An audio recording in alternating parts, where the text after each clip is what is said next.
आज हम chapter 8 pageants, जमींदार एंड द स्टेट यानी कि कृषि समाज और मुगल जो साम्राज्य था उसके बारे में बात करेंगे।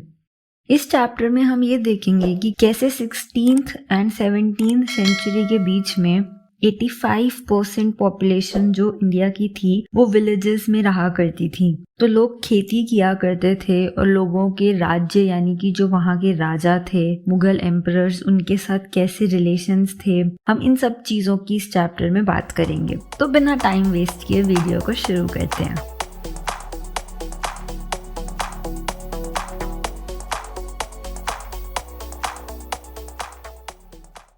अब हम इस पूरे चैप्टर में जो सोर्सेज देखेंगे उसमें सबसे पहला मेजर सोर्स जिसकी बारे में हम बात करेंगे वो है ऐन अकबरी। ये अकबर के कोर्ट में एक हिस्टोरियन थे अबुल फैजल। उन्होंने ये सारे रिकॉर्ड्स लिखे हैं और इसमें कैसे टैक्स लिया जाता था, राजा और किसानों के बीच में कैसे रिलेशंस होते थे, उन सब चीजों के बारे में काफी डिटेल में लिखा है। इसका मेन पर्पस लिखने का ये था कि वो ये बताना चाहते थे कि अकबर के टाइम में सब कितनी खुशहाली से रहा करते थे। अब इसके अलावा जब ब्रिटिश ईस्ट इंडिया कंपनी ने उन्होंने भी ऐसे ही डिटेल्ड रेवेन्यू रिकॉर्ड्स बनाए, तो वो भी एक तरीके का सोर्स है हमारे पास। अब जो किसान होते थे उन्हें अलग अलग टर्म्स से बुलाया जाता था, जैसे कि टर्म जो इंडो पर्शियन सोर्सेज में हमें पता चलती है तो ये देखा जाता है कि किसानों के लिए रियायत और मुजरिन ये टर्म्स भी यूज की जाती थी। इसके अलावा किसान और असामी, तो ये टर्म्स हमें इंडो पर्शियन सोर्सेज से भी दिखती हैं। अब हमें उन सोर्सेज में जो हमें 17th सेंचुरी में मिले हैं उनमें हमें ये पता चलता है कि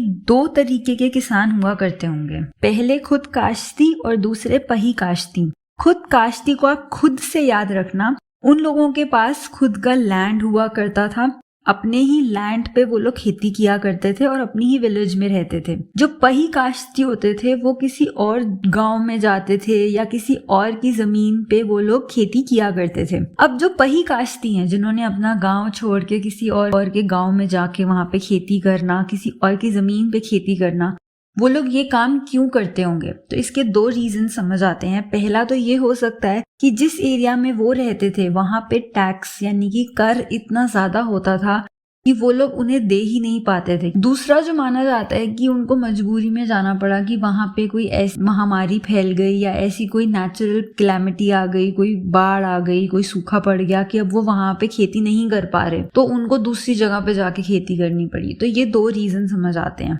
अब अगर आपको खेती करनी है तो खेती करने के लिए आपको पानी चाहिए। पानी में ये माना जाता है कि मेनली हमारे इंडिया में जो बारिश होती है उस पे ही डिपेंड किया जाता था एग्रीकल्चर के लिए। प्राइमरीली जिस एरियाज में बहुत ज्यादा बारिश होती थी वहां पे चावल उगाए जाते थे और फिर जैसे जहाँ पे थोड़ी कम बारिश होती गई फिर वहां पे उस हिसाब से गेहूं या फिर बाजरा, मिलेट्स वगैरह ये सब उगाए जाते थे। जिन एरियाज में 40 इंचेस या उससे ज्यादा बारिश होती थी उन जगहों पे मोस्टली चावल ही उगाए जाते थे। लेकिन अब हर बार आप मॉनसून पे डिपेंडेंट नहीं रह सकते, तो आर्टिफिशियल सिस्टम्स भी बनाए गए थे पानी के, जैसे आप ये इमेज में देख सकते हो।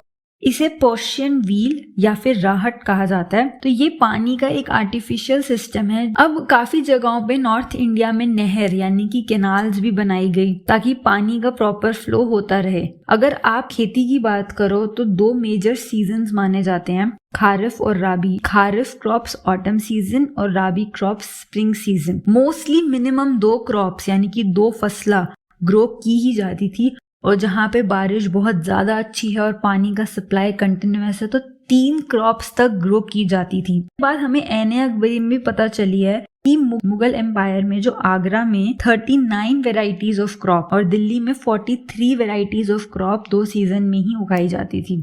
इसके अलावा बंगाल में 50 वेराइटीज ऑफ राइस ग्रो की जाती थी, जो अपने आप में बहुत यूनिक बात है। काफी सारे ऐसे क्रॉप्स होते हैं जिनको बेचने पे स्टेट को ज्यादा पैसे मिलते हैं। तो जो मुगल स्टेट होती थी वो किसानों को ये इनकरेज करती थी कि तुम ऐसे क्रॉप्स उगाओ जिनसे उनको ज्यादा फायदा हो, जैसे कि कॉटन, शुगर केन, काफी नए नए क्रॉप्स भी हमारी कंट्री में different parts of the world से 17th सेंचुरी में आने लग गए, जैसे कि मेज ये माना जाता है कि इंडिया में अफ्रीका एंड स्पेन से आया था। इसके अलावा वेजिटेबल्स जैसे कि टोमेटो, पोटैटो, चिलीज ये सारे भी इंडिया में इंट्रोड्यूस हुए थे 17th सेंचुरी में। एंड फ्रूट्स जैसे कि पाइनएप्पल और पपाया ये भी उसी वक्त में इंट्रोड्यूस हुए थे। अब जो विलेज होती थी उनमें कम्युनिटीज हुआ करती थी, तो ये माना जाता है कि एक कम्युनिटी के 3 पार्ट्स होते हैं। एक तो कल्टीवेटर यानी कि किसान हो गया, दूसरा माना जाता है पंचायत, और तीसरा होता है विलेज हेडमैन जिन्हें मुकादम और मंडल भी कहा जाता है।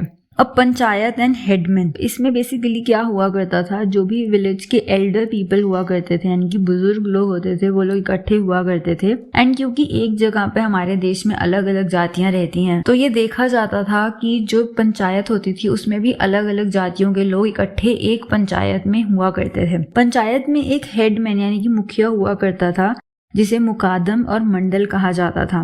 अब काफी सारे सोर्सेज ये कहते हैं कि जो हेडमैन होता था उसको सारे जो उस टाइम के जो विलेज के बुजुर्ग सजेस्ट करते थे कि उनका सपोर्ट किसके साथ है, जिनके साथ उनका सपोर्ट होता था वो इंसान को हेडमैन बना दिया जाता था। और ये कहा जाता है कि वो इंसान तब तक अपनी पावर को एक्सरसाइज किया करता था जब तक वो पंचायत में लोग हैं वो लोग उनको सपोर्ट करते हैं। जैसे ही उनका सपोर्ट या फिर उनका ट्रस्ट लूज हो जाया करता था तो हेडमैन जो होता था वो अपनी पावर खो दिया करता था, उसे हेडमैन के पद से हटा दिया जाता था। अब पंचायत क्योंकि बहुत सारे काम करती थी जो विलेज की वेलफेयर के लिए होते हैं, तो उन लोगों के पास पैसे कहाँ से आएंगे।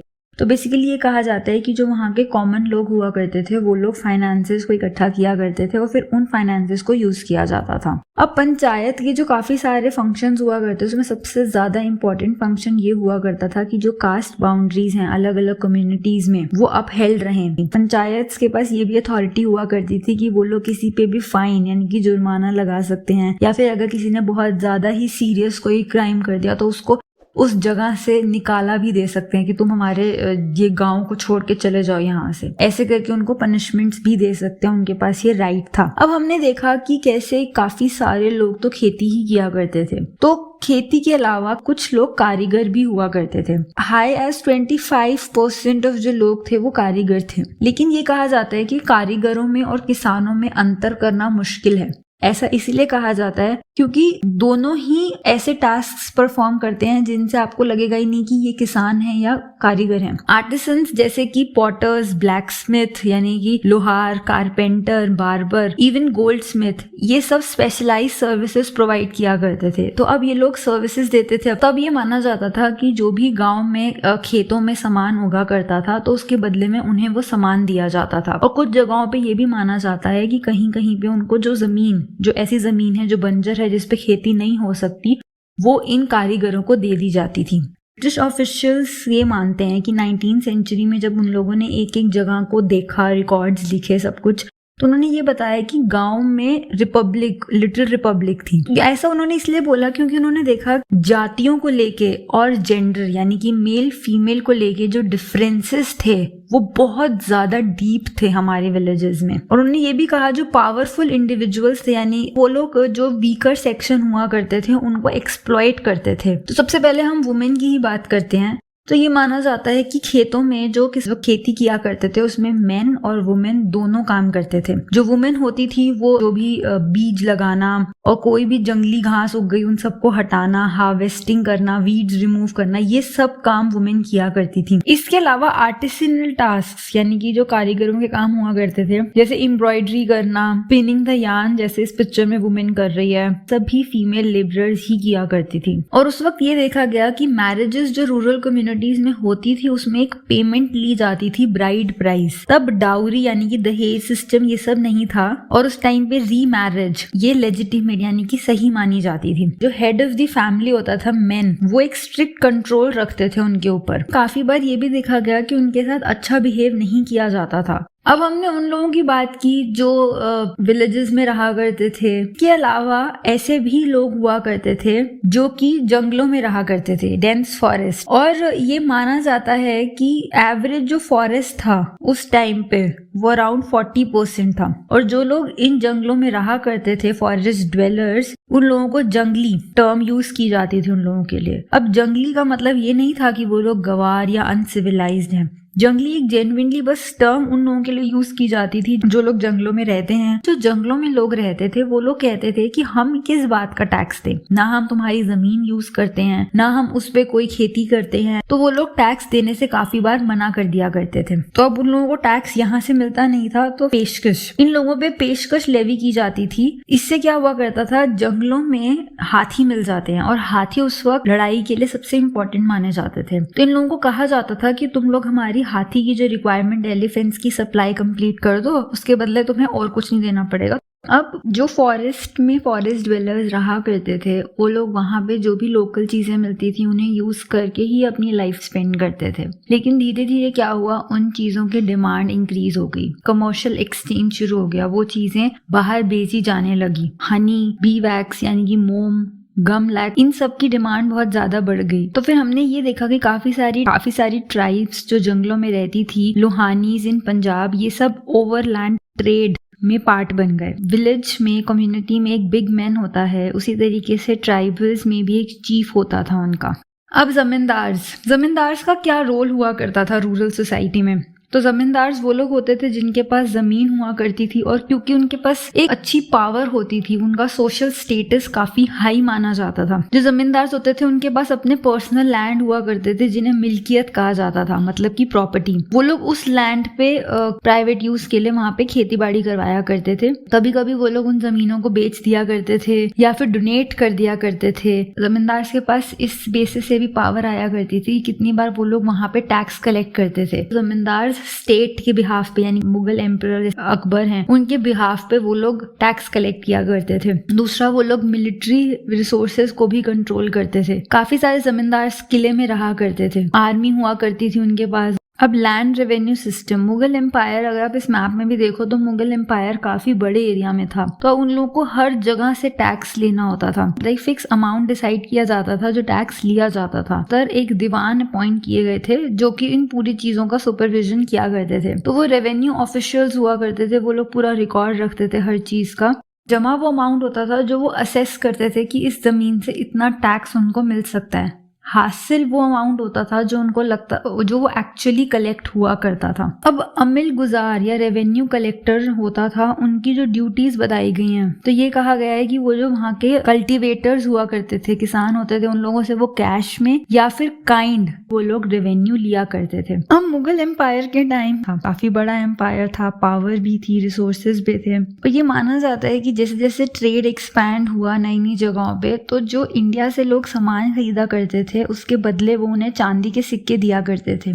और ये इंडिया के लिए एक अच्छा ही था क्योंकि इंडिया में नेचुरल रिसोर्स ऑफ सिल्वर नहीं था इतना ज्यादा। अब जब इतना स्टेबिलिटी हो गई और ट्रेड होने लग गया तो काफी ज्यादा करेंसी आ गई, तो इन्होंने रुपया इंट्रोड्यूस कर दिया जिससे कॉइन्स कंटिन्यूसली बनने लग गए और मुगल एम्पायर में इन्हीं से ही टैक्स लिया जाने लगा कैश की फॉर्म में। एक इटालियन ट्रैवलर ने लिखा है, गायवोनी कैरी ने, जो इंडिया आए थे 1690 में, और उन्होंने ये लिखा है अपने अकाउंट्स में कि जो सिल्वर था ऐसे लगता था कि वो पूरी दुनिया से होके वो इंडिया में ही आ जाया करता था, इतना फ्लो सिल्वर का हुआ करता था। अब एने अकबरी जो अबुल फैजल अलामी ने लिखी थी, वो एक बहुत बड़ा अकाउंट था जिसमें हर चीज लिखी गई थी अकबर एम्पायर से रिलेटेड। ये कंपाइल हुई थी 1598 में कंपाइल हुई थी। अकबर नामा एक बहुत बड़ा था, उसमें 2 में तो हिस्ट्री लिखी गई थी पूरी और 3rd पार्ट थी एने अकबरी। अब जो एने अकबरी थी वो 5 बुक्स में डिवाइड की गई थी। पहली 3 बुक्स जो थी वो एडमिनिस्ट्रेशन से रिलेटेड थी। फर्स्ट बुक जो थी उनमें रिलेटेड, उसका नाम था मंजिल आबादी। उसमें जो वहाँ के हाउस होल्ड और लोग किस तरीके से रहते थे और उनके घरों के बारे में ये सब लिखा गया था। दूसरा था सिपाहाबादी, उसमें उनकी मिलिट्री कैसी थी, मिलिट्री को कैसे कंट्रोल किया जाता था, जो भी नोटिस दिए जाते थे वो सब बातें उसमें लिखी गई। सिपाहाबादी 2nd बुक थी। थर्ड बुक थी मुल्क आबादी। मुल्क आबादी में वहाँ के जो लोकल लोगों से किस रेट पे टैक्स लिया जाता था, वहाँ पे लैंड, जोग्राफिक और इकोनॉमिक प्रोफाइल, हर सूबा कैसे एडमिनिस्टर किया जाता था और उनको फर्दर कैसे एक एक पार्ट में डिवाइड किया गया था ताकि इतने बड़े एरिया में हर जगह से प्रॉपरली टैक्स कलेक्ट किया जा सके। चौथी बुक और पांचवी बुक जो थी वो जो वहाँ के रिलीजन थे, लोगों की कल्चर्स और रिलीजन से रिलेटेड थी वो।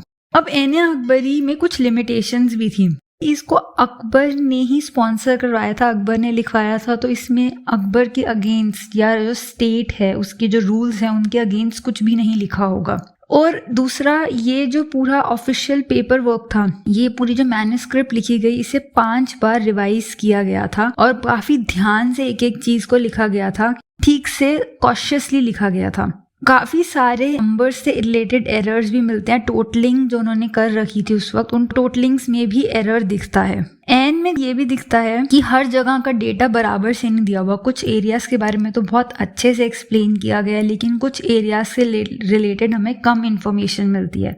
तो इक्वली यूनिफॉर्मली हमें हर जगह के बारे में नहीं पता चल पाता। और कुछ जैसे बेसिक बातें कि लोगों को कितनी वेज दी जाती थी, प्राइस क्या होता था चीजों का, इन सब बातों को इतने अच्छे से नहीं लिखा गया है डिटेल में कि वहाँ के लोग। पर इन सब लिमिटेशंस के बाद भी ये एक एक्स्ट्रा ऑर्डिनरी डॉक्यूमेंट है जो हमें मुगल एम्पायर के बारे में बहुत अच्छी इंफॉर्मेशन प्रोवाइड कर पाता है, उस वक्त के लोगों के बारे में, उस वक्त की स्टेट की पॉलिसीज के बारे में, उनके रेवेन्यू सिस्टम के बारे में।